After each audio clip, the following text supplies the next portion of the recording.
Say it with me, for we walk by faith, not by sight. Got the green Bullitt in the garage. I'm wanting to do some more drives in this thing. It's got the 327 gears. It's mostly stock, right? Obviously Mach 1 hood. And then the 9901 Cobra bumper, which is awesome. But it's got a few issues and things we need to resolve before I really want to take it for a drive. One of them is this right here. You can see these white spots on the bottom of my very pretty, very shiny, very polished hood. And that's because it had, I don't have it here with me anymore, but I had to actually use this to take it off. It had an aftermarket radiator cap, and it just wasn't holding properly and letting stuff by. So I ordered a factory radiator cap. The shaker you can see here is not tight. See, it has these ball studs, and they go to, there's a piece missing. You can see the white one back there, that kind of yellowy tan thing. That's a rubber grommet. There's a rubber grommet missing here, right? Okay, and then there's a ball stud at the back there that's broken. So I ordered those. You can still get them, the actual Ford pieces from National Parts Depot, but I don't see them anywhere else, which is interesting. So I've got that. That will fix that squeak. And then I've noticed, I apologize for it being dark, but I've noticed that both of the idler pulleys, or the top ones start to squeak, but typically they go out around the same time. The car has right at 100,000 miles, so it's typical for those to start failing. So I went ahead and ordered new ones of those. I got one of them from Ford or Motorcraft, and one is Gates. Gates is good. The Ford one wasn't going to be in for like a month, so I didn't do that. These parts will be in a few days. I'll get that sorted, and then I'm going to adjust the clutch just a little bit. We're going to take this thing for some drives. This car does have some issues, though. Some other issues that we still need to work out. So one, air conditioner has a slow leak, and it has stopped air conditioning. I can put more stuff in it, but I don't really like putting the Walmart stuff in it. I don't know. I might have to have a shop work on that. And then when I go around left corners, sometimes it sounds like this wheel bearing back here is making some noise. And then the tint is horrible. You can't even see out the rear window. But I have left it instead of peeling it because even though it's mostly pulled away, it's still tint, and this car sits outside a lot, so I don't want sun just blaring in with no tint. That's what it is for now until I can get that fixed. I've kind of painted the rear third brake light. It looks like garbage on top, but from the straight off the back, it looks pretty good. The car's actually in really good shape. It's got a new clutch. Throwout bearing is squeaking some, which is unfortunate. When I say new clutch, I mean like 2,000 miles on it. The entire front end is all new. The tires are a few years old, but they barely have any miles on them. And it's just stock, but it's in good shape. It needs just a little bit. It needs a few things, and it will be ready to go on some drives. So I've got this third brake light here, and it's rough. It's been in the sun forever. We're gonna try to use a little bit of the clear coat that I sprayed on that Cobra bumper that's sitting over there. We're gonna try to fix this up a little bit. Let's see how this goes. I sanded it lightly and hit it with one bit of clear coat. The top doesn't look that good, but the back of it, where you can actually see the light, actually looks pretty good. So we'll let that dry up a bit and hit it with one more coat. Here's a little thing. You can't see much of the dirt. You can see some there, but when I pulled the third brake light out, it's dusty and dirty in there. I'm spraying some clear on it, as you guys saw, and it looks good. It's gonna look better. I'll still probably replace it at some point, but it'll look better for the time being. But like, do little stuff like this, you know, some quick detailer in an old rag. Get in here, get the dirt out, make it nice and clean. Take the time to do it right. You know? All right, there it is with some clear coat on it. You can see where I sanded a little bit. That did not work out. Maybe I should have just cleared it without doing that. But this down here, where I didn't sand any, looks really good. I'll replace it, but that'll be good for a little bit. It looks better than it did. Okay, this will be the easiest part install ever. It's the first piece that's come in. Here's a pulley as well. I don't know which one it is. We'll obviously have to get stuff out of the way for that. Let's put this on. This is like the easiest thing ever. Okay.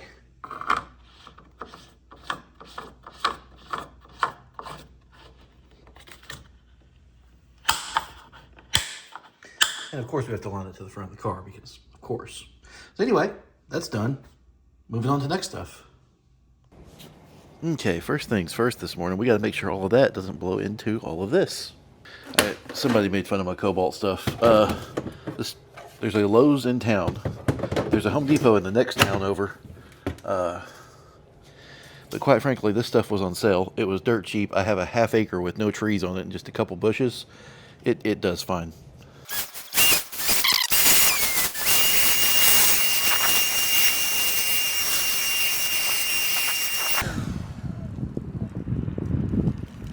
Here's a blue Mustang. Sounds pretty decent.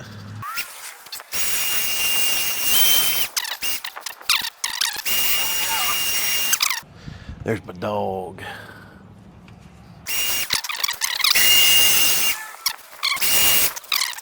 This Cobalt stuff has done me just fine. None of it's super powerful. None of it's the best stuff ever. However, it gets the job done around here. If my voice sounds different or weird or gunky, I'm sick, apparently. That's the one thing I don't like about this house, is it faces southwest, and the wind blows in from the southwest. So all winter, it's a fight to, or all fall and part of the winter, it's a fight to keep the leaves out of the garage. Now what we need to do is get the shaker out of the way. The easiest way to do it is just... I figured this one would be the easier one. There we go. Okay, that's out of the way. I repainted this shaker. I don't know if you guys can see it right there, but I repainted it with SEM trim black. It came out really good. I'm going to clean that rubber up before we put it back together. Now, what is this thing so rattly for?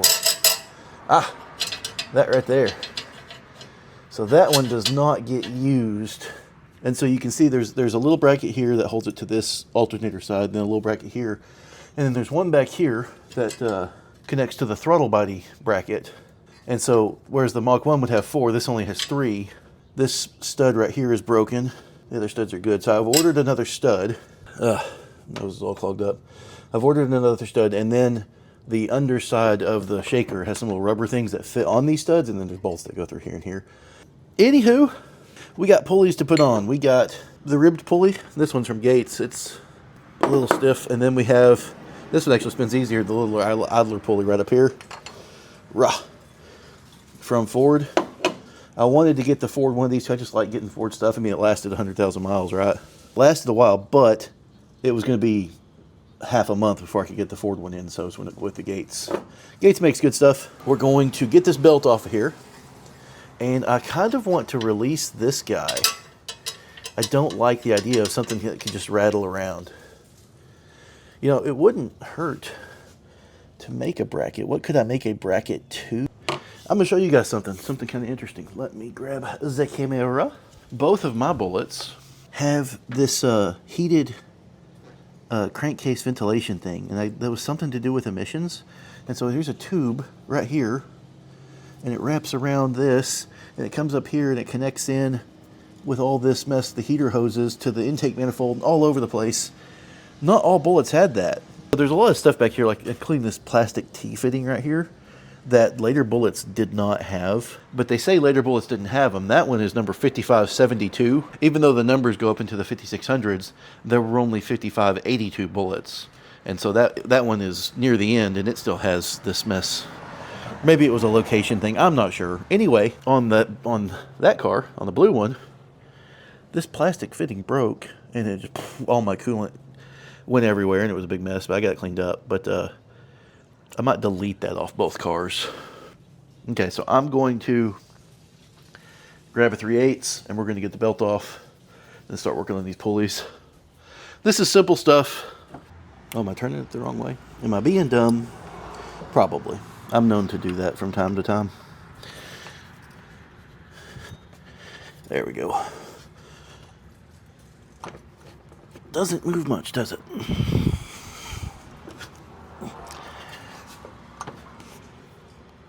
Come on. All right.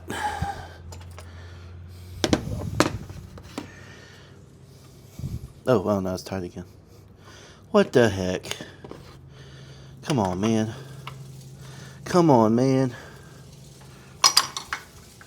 Yeah, I'm gonna grab a short extension. It's just too tied up against things.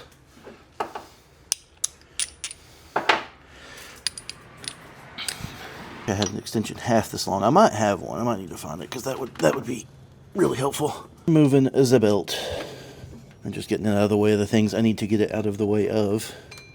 And every time I need to do something, some side by side, or I live in town and there's side by sides rolling by on it.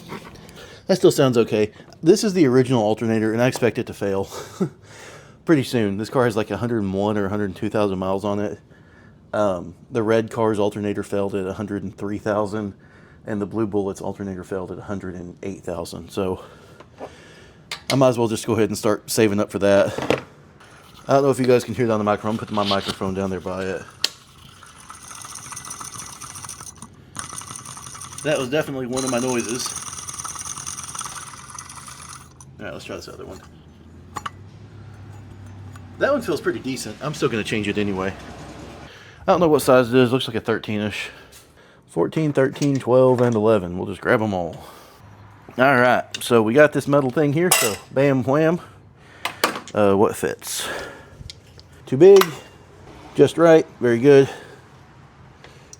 Is it a 13? Yeah, it is. That's what I figured.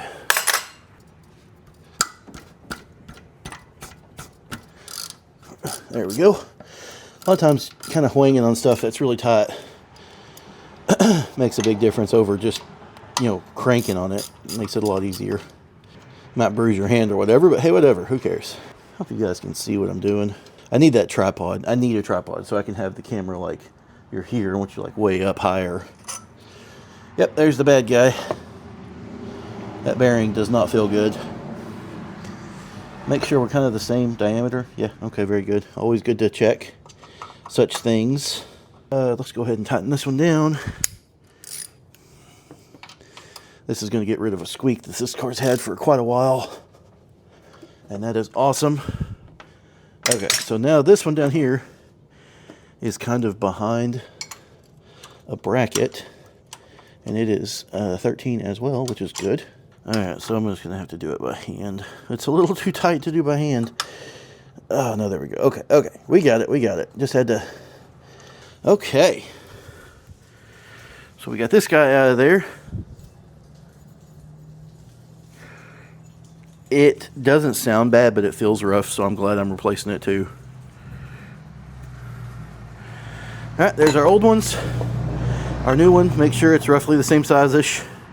This is super easy stuff, and I don't know if it's like this video here, just like doing some basic maintenance on this car is not a big deal, but, you know, maybe not everybody knows what I know, right? Definitely people starting out, kids getting into the hobby and stuff, and you need to know, like, just some basic hand tools. You can do a lot of maintenance on these cars. That's what I want to do. If I can get this YouTube channel huge, which would be amazing. I don't know if it'll ever get huge, but if I can get it to be huge, I want to have classes and stuff for youngins to learn car maintenance and detailing and all that stuff.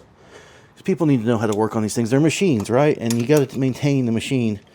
I don't like this whole culture of trying to take away right to repair and you have to take it to a dealer for everything.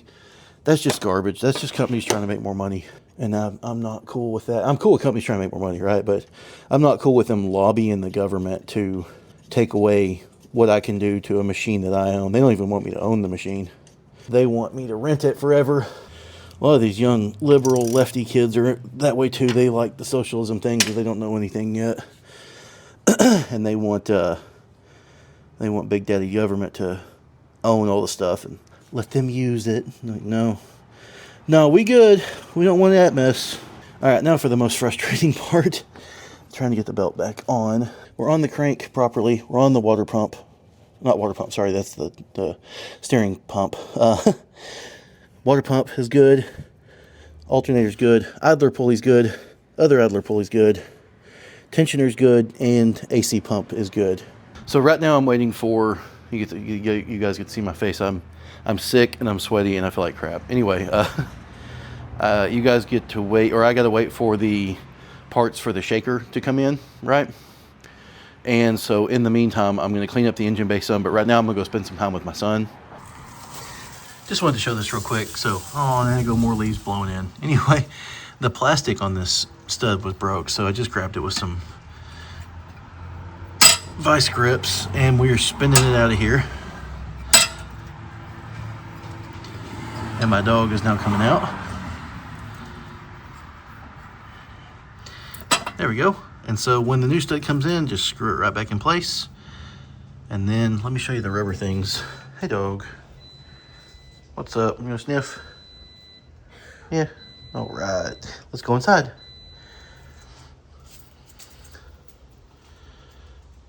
on the shaker, those pivot ball studs fit into these rubber grommets.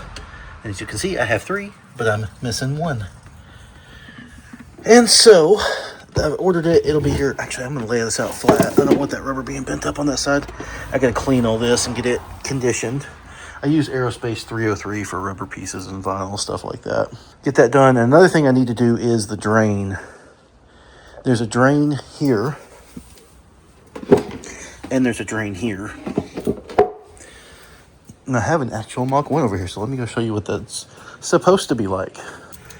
Okay, so you can see one of the drain hoses run down here and the other one runs down beside it, and they run quite a ways, actually. Back over down here, huh. I didn't realize they went that far. So what I'm gonna do is not that. I will probably run them down and zip tie them to one of these power steering lines here, and just kind of straight down. Just keep them away from the belts and everything. And just to keep water, you know, out of the engine bay. But yep, I need to do that. And while I'm here, I'm actually going to go ahead and get these part numbers off these hoses and see if I can find new old stock ones or exact replacements, because that would be cool to do on that car. I like OE stuff. Okay, parts have come in. Engine bay is still horribly dirty. I've got a sinus infection or something. I've just kind of been laying down. So, been a little bit lazy. Don't feel good. Anywho, got studs. I think I've filmed taking that one out. I don't know why I ordered 2. I looked up under here and thought 2 were broke, but they're 3 are fine. So I got an extra stud. And then this rubber piece is pretty cool because it's actually a Ford piece. So that's nice. I might, because I have this shaker and then the Mach 1 over that way, I might just order extras while they're still available. I kind of question why that broke. I know the shaker sits up really high. I am concerned that it sits a little too high, but that's why that broke. But we'll cross that bridge when we get there. If I break another one, then we'll know. Now, one thing I see here, obviously, is this new one is black and these old ones are white. Man, that rubber is really soft. This rubber is softer than the new stuff. That is going to be tough. I might have to use some grease. Okay, I will come back to that. These shakers come apart, by the way. Ow. There's these bolts here, and then there's this bottom aluminum piece, this rubber that's sandwiched in between them and this top piece. So they can come apart. We can put this stud in. Get it tightened down. You know, be careful-ish with it because it's plastic. I don't know if you guys remember the video where I cleaned out my workspace up here, but it's time to do it again.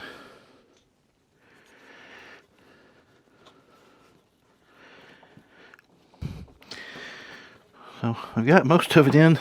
The area that's not in keeps walking around. If I can just get it shoved in, it'll go. So I think I am actually going to throw a little bit of grease at it. No, sorry if the gunky sound and breathing. I don't feel great. Okay, don't want a ton. Don't want to, obviously, I mean, it's not going to suck anything into the engine, but just something to help it kind of slide down in here a little easier, maybe. I bet there's a trick to this that I'm missing. Or maybe I just shouldn't be a wuss and make it happen. Oh, I almost had it. Go to your home.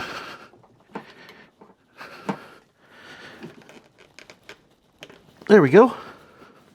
Yeah, it wasn't too bad. A little bit of grease and just kind of shove it in. That works. All right.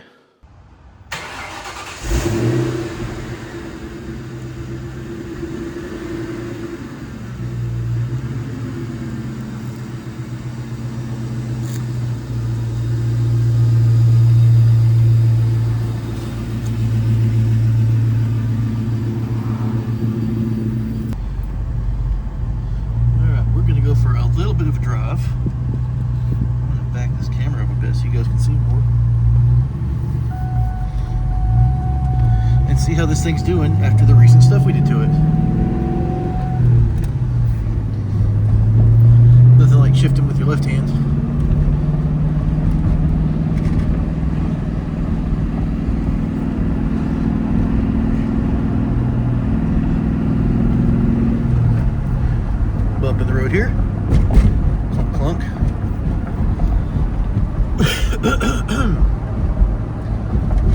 We're in third. We can just cruise.